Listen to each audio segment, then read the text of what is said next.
If you are hoping to make this new year one where you get more organized, and forgive me, I know we're deep into January, but we're all still thinking about how to make the year a productive one, whether it's your spice cabinet, your closet, your bathroom, or your attic.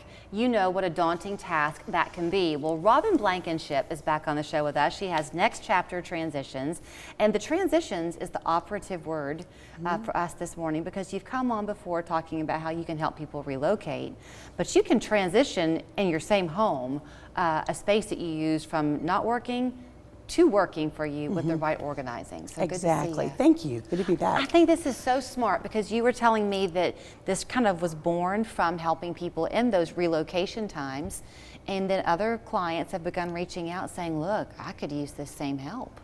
They have, and we've joined, and when that became sort of something that we saw, it grew organically out of what we already did. It's a completely now separate kind of division of our company that we do this kind of work, and we got a lot of training from NAPO, which is the National Association of Productivity and Organizing Professionals.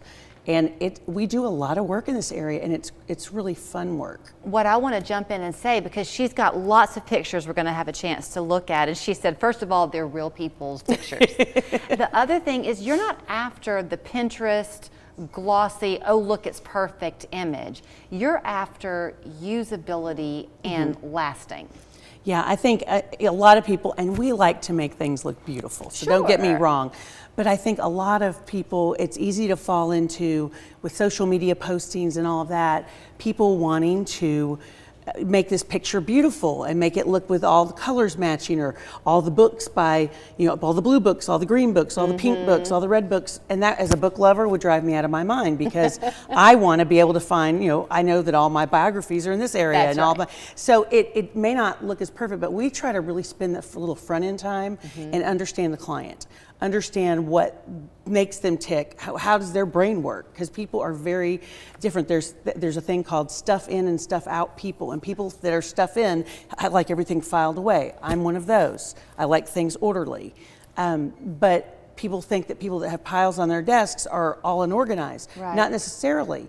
They have to have stuff, or they will forget about it if it goes in a file, and you just have to work with that, and there are ways to get certain filing systems and things that work for that kind of person. Well, and having the right pieces of equipment, so to speak, makes all the difference in the world, but it can be overwhelming sometimes, because there are so many choices. So if you came to my house and I said, look, I'm kind of a neat freak. I am. Yeah. My closet is color coordinated and all that, but I am an out of sight, out of mind girl. So if I don't see it, you forget it. I forget. So you're a it's stuff there. out person, but that doesn't mean you're not organized. It's just how your brain works. Right, and I don't like clutter. So clear things would be good for me if I was having to use Correct. storage. But that's part of what you're able to do, right? Yeah, and also what I find over and over, first of all, people, there's this weird shame about like needing, to have to ask someone for help, and they're always like, I'm so sorry, it's a mess, I'm so sorry. We're not here to judge, we're here to help. And so we've seen a lot, I've seen it all. And we want to come in and figure out, you know, most of our clients, they have all these bins and baskets and different trays and stuff, and they're a lot of times just stuff's piled in them, or they're sitting in the floor, or they're in this shopping bag they were in before. It's finding the right tools. Oh, so were it's finding out. Were you in my daughter's bedroom this morning? It is the most common thing to have all the stuff, because they mean well. And the thing is, I told you, as we were talking beforehand, a lot of times there's no shame in it. It's just, that's not your gift. That's not your thing. Right. I'm not great at a lot of things. And I know in those cases, I get help from someone who is. Okay. We're just good at this. I guess I let my mind go with wherever I am in my life. So I am in my life with a child about to graduate high school and head off. So I'm trying to get in those last bit of parental guidance, you know, before the big jump. So for a teenager, let's say, if you worked with them, what they're going to learn, I'm guessing, is how their brain works. There's some self-discovery in this, isn't there? There is, and we actually, I have a son I have 3 kids, but my youngest is 16, and about 2 years ago, he is super extroverted, always having fun, totally unorganized. And his closet was insane. And I could talk all day long. I mean, I do this for a living. I could speak all day long about, you know, let's come in and work on this. Actually, we had a little bit of time that we had downtime, and I got my team in and they worked with him. and they were able to get to. So sometimes it's like just having someone who's not involved Not in mom. day to day, not mom or not, not even like someone who's a close friend. Just having someone come in Right. who would listen to them, and that's what he liked. We listen to what you do and what you want. And it's important to understand that. I'm not trying to hyper fixate on this, but if somebody else comes in and does the organizing for you and you're not a participant in it, that's where you can't maintain it. If you're kind of actively guiding it, saying, well, this is how I work best, it's custom designed for you.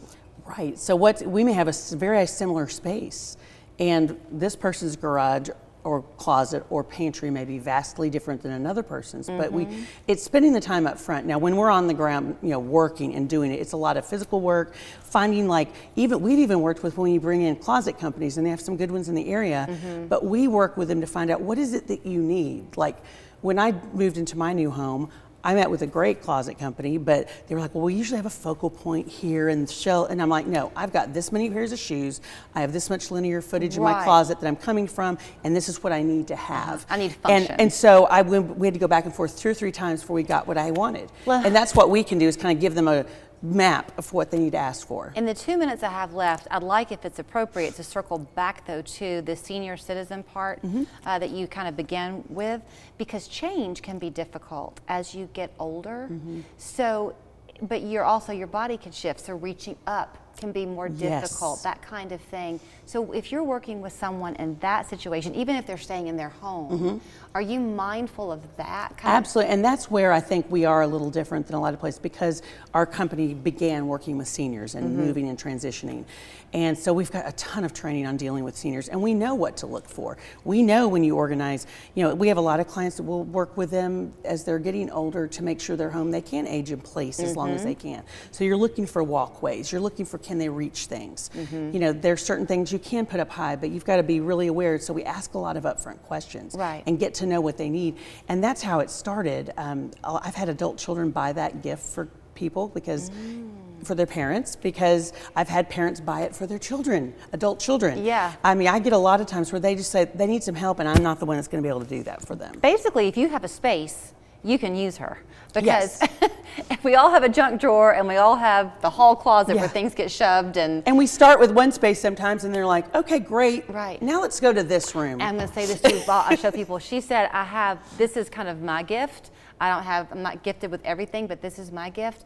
My friends and I, who are our similar ages, have found that if you just use what you're good at, your life ends up helping somebody else. Absolutely, and it's fun. It's fun. So here's where you'll find her. It's Robin Blankenship at Next Chapter Transitions. The phone number is 615-9500. You also can go online, nextchaptertransitions.com, and if you call her, don't apologize for your clutter. She loves the challenge. I Thank do. you. Thank you so much. I appreciate it.